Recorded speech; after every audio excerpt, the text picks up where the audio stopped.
Upon hearing news of the defeat at the Trebia, Rome was thrown into great alarm.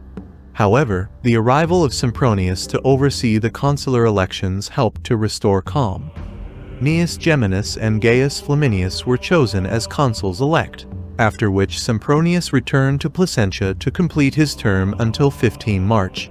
The consuls-elect proceeded to raise additional legions from Rome and its Latin allies, strengthen Sardinia and Sicily against potential Carthaginian threats, station garrisons at Tarentum and other strategic locations, construct a fleet of 60 quinquiremes, and establish supply depots at Ariminum and Iridium in Etruria in preparation for a northern campaign later in the year. 2 armies, each consisting of 4 legions, 2 Roman and 2 allied, were assembled. These legions were made up of both newly recruited soldiers and the remnants of the defeated armies at Trebia. It's possible that these legions had a stronger complement than usual, and there's a chance that there was a high number of cavalry in the armies, possibly in response to Hannibal's cavalry superiority.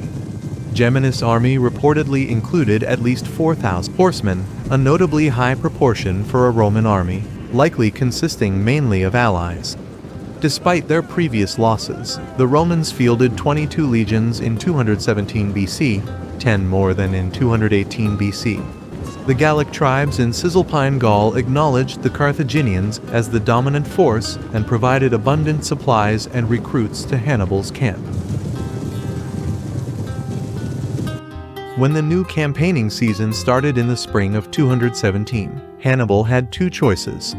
Staying in the Po Valley wouldn't achieve much and could weaken Gallic support, while moving west into Liguria wouldn't help weaken Roman resistance, and foraging for food would be difficult. Hannibal needed to keep pressure on the Romans, so he decided to advance deeper into their territory.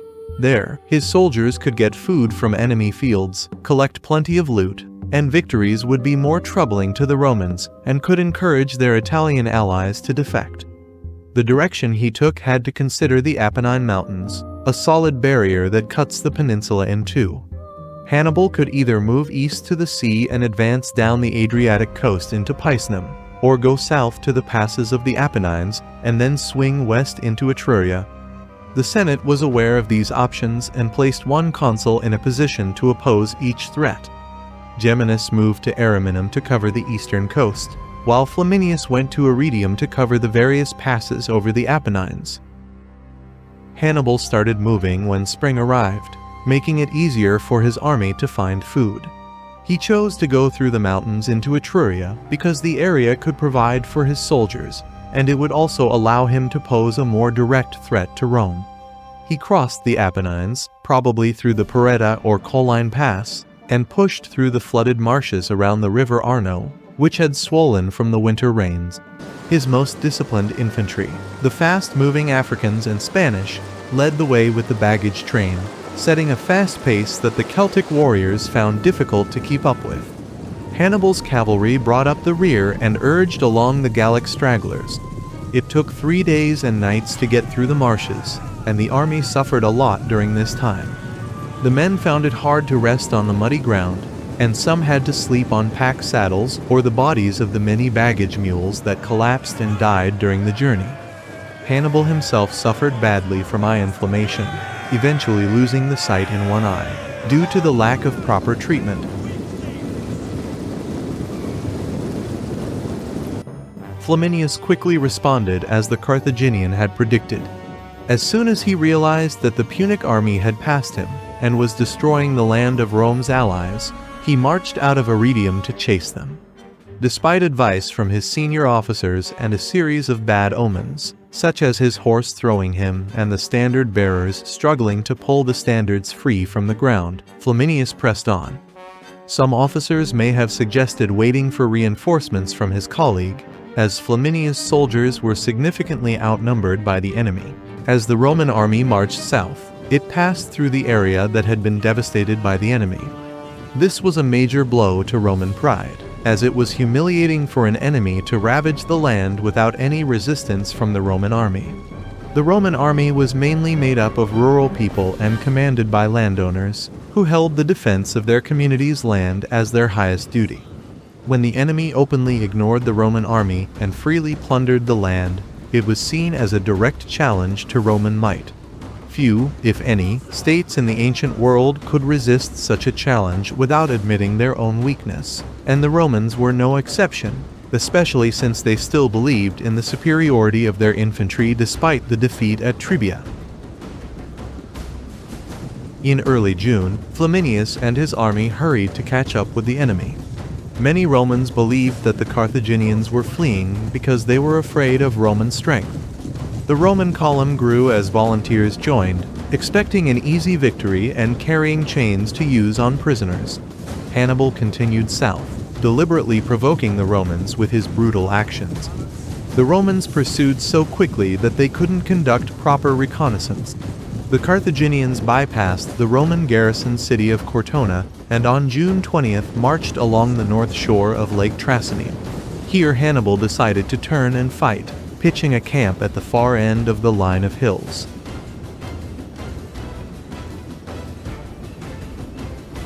Once night fell, Hannibal strategically directed his army to embark on night marches behind the hills to the north of the lake, positioning them to ambush the Roman army.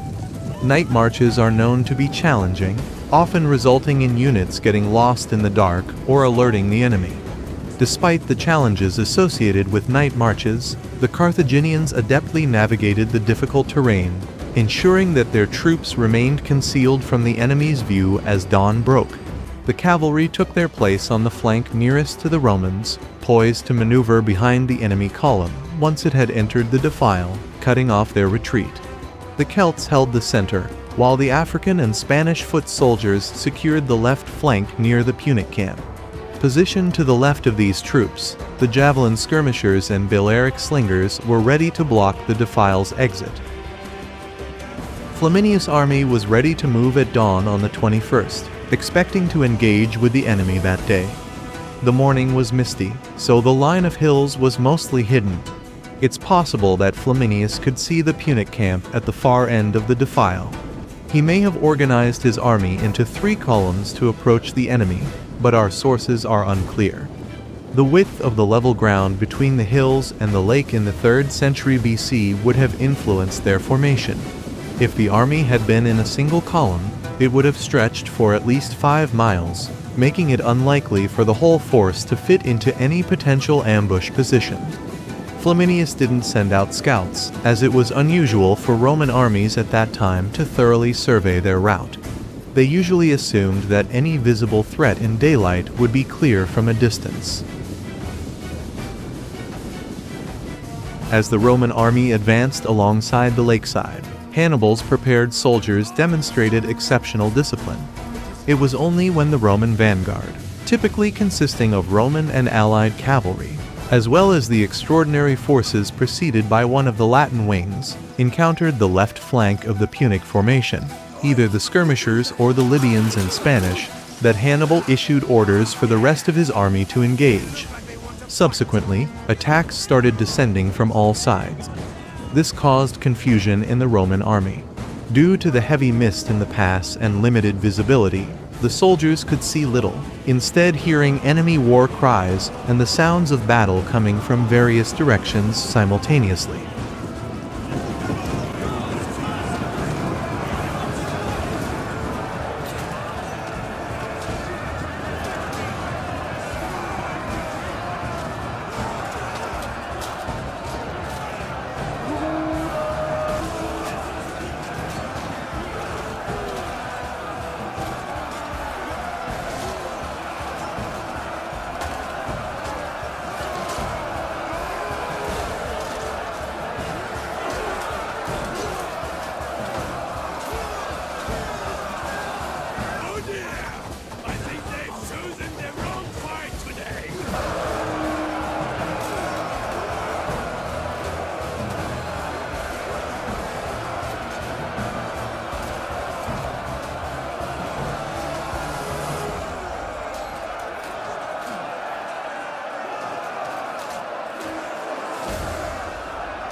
Since the ambush was sprung, Hannibal's victory became inevitable, as the Roman army found itself in an extremely disadvantaged position.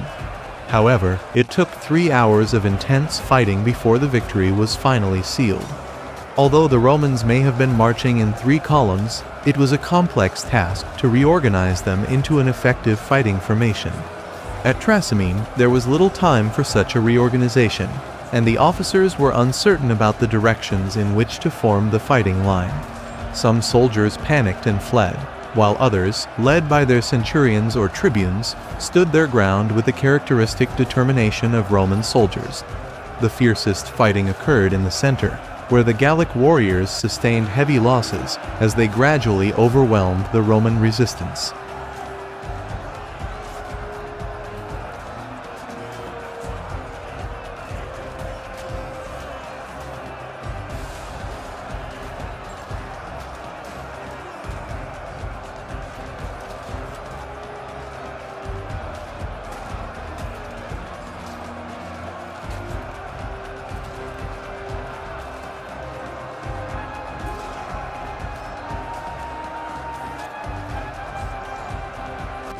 Polybius recounts that Flaminius, in a moment of despair, was killed by unnamed Gauls.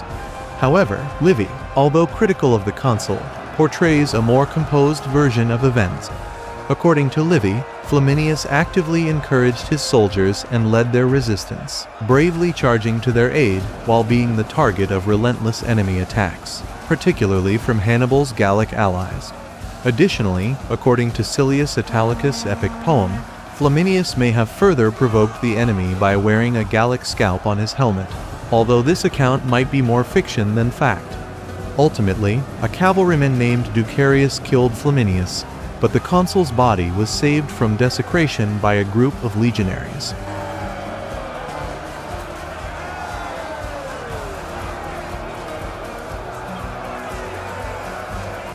The Roman confusion during the battle may not have been the only contributing factor. Hannibal's army, initially spread across a hilly terrain, faced similar visibility issues as the Romans, potentially resulting in less coordinated attacks than historical sources indicate. The Roman vanguard initially broke through the opposing enemy forces, possibly the light infantry, and advanced along the road, losing contact with the troops behind them at some point. Approximately 6,000 men continued to advance and encountered no further resistance, only realizing the extent of the calamity that had befallen the rest of the army as they emerged from the defile and the mist lifted. With the consul's death, organized resistance largely disintegrated. Soldiers were killed while fleeing and abandoning their arms, or drowned as they attempted to cross the lake to safety. Some sought refuge by wading into the water, while Punic cavalrymen infamously amused themselves by swimming their horses into the water and attacking the submerged heads.